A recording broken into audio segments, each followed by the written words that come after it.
Well, the Labor government is continuing its nonsensical renewables push, despite the crippling state of the energy crisis. The obvious option of nuclear energy is being blocked by a slew of legislative prohibitions, even though Australia absolutely has the capacity to adopt the technology.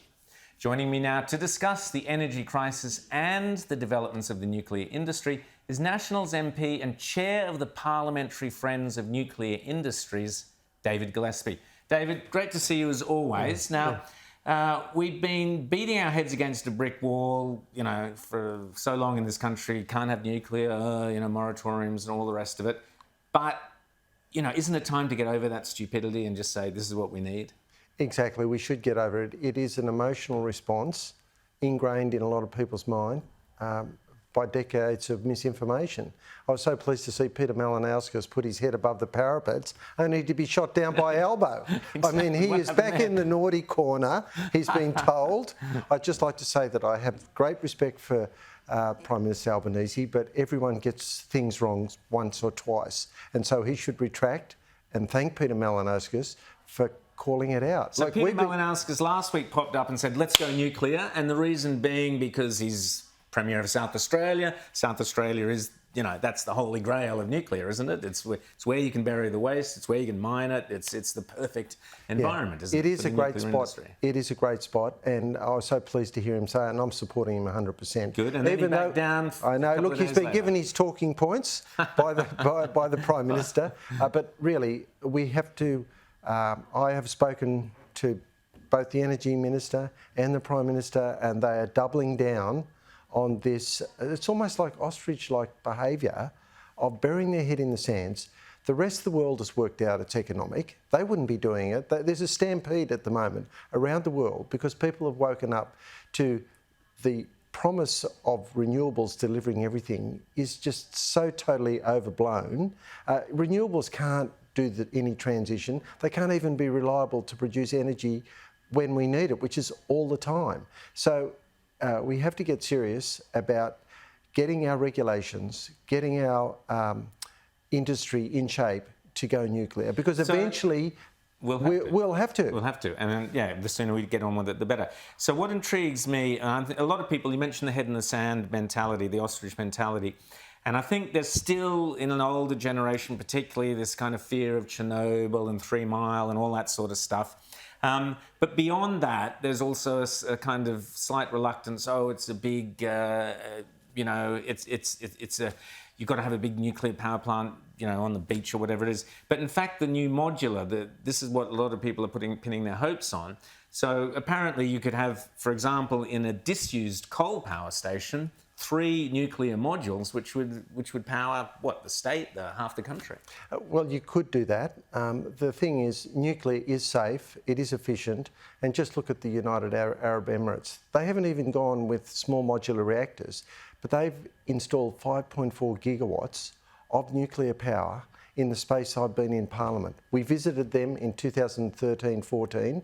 It was still sand dunes and a lot of bulldozers. And they've got all the oil in the world. And they have built 3 or the Koreans have built for them 3 up and running nuclear power plants, and the 4th is on the way.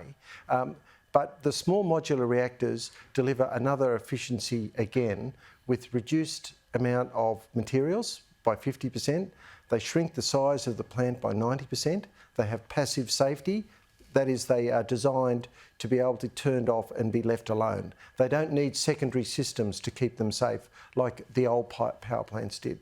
And because they're a modular build off-site in a repeat in a factory, it's almost like they're not coming flat-packed, but they are the high-tech pressurised vessel with the nuclear reaction happening place is built off-site and brought in. So that delivers huge efficiencies in build, reduces huge capital risk reduction, because the big plants are bespoke on-site. What the Emirates have done is they've used the principle of building a series of them. So you get a plan that works, you build it, repeat, build it, repeat, build it, repeat. Now, small modular reactors will do that on a much larger scale. And the size that they are, under 300 megawatts, means they can fit even on our small grids in Australia. We've got ones that could take the big ones, but across the whole network you could do that. But we've got to get to square one. We've got to remove the prohibitions. That's the sensible adult thing. Doesn't mean it's going to happen overnight. But it'll encourage the industry to develop. But I want to, just before we go, just the two most common sense thing that strikes me is if you believe in net zero, and is perfectly entitled to, it's the only way to get there. It's the only proven technology that will get us there ever. So if you believe in it, you have to back nuclear. People like Zion Lights and others, Michael Schellenberger, ecologists, environmentalists to the core who believe that. Secondly, and this is perhaps another reason why Peter Malinakis spoke up, is if we're going to have nuclear subs, we've got to have a nuclear industry. And South Australia did want to build the subs. That was their whole thing. So we have to go nuclear if we want nuclear subs. There's no logic in being opposed to those two positions. A, let's get to net zero in a nuclear way. And B, if we're going to defend ourselves, we need nuclear subs, correct? Yeah, exactly. I concur with that totally. Any place that runs a nuclear sub program has onshore nuclear reactors to train their engineers. Case solved. Exactly. And the temerity and the fear is really, as I said at the outset, it's emotional. It's baggage from the 1960s and 70s. Nuclear power plants cannot turn into bombs. That's the first myth I would like to crack open here. A nuclear power plant is like a nuclear kettle. The 4.5% of enriched uranium in rods works like a kettle. It produces steam and high pressure steam at incredibly high temperatures, and then it spins a generator, just like a coal-fired power plant does.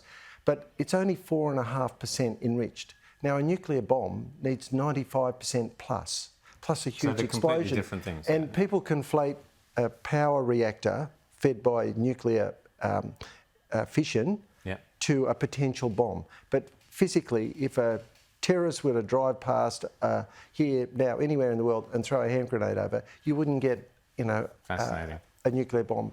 That's the first thing, and it is safe. You're not going to get any radiation. Look at France. It's the size of New South Wales. They've got 57 reactors in the space of New South Wales, but it's everyone's bucket list to go on a tour de France and see the country. It hasn't spoiled the Bordeaux region one little bit, has it, David? Now, great to have you on the show. Thank you so much, and we'll talk to you again about nuclear because I think it's absolutely critical and it's so much common sense.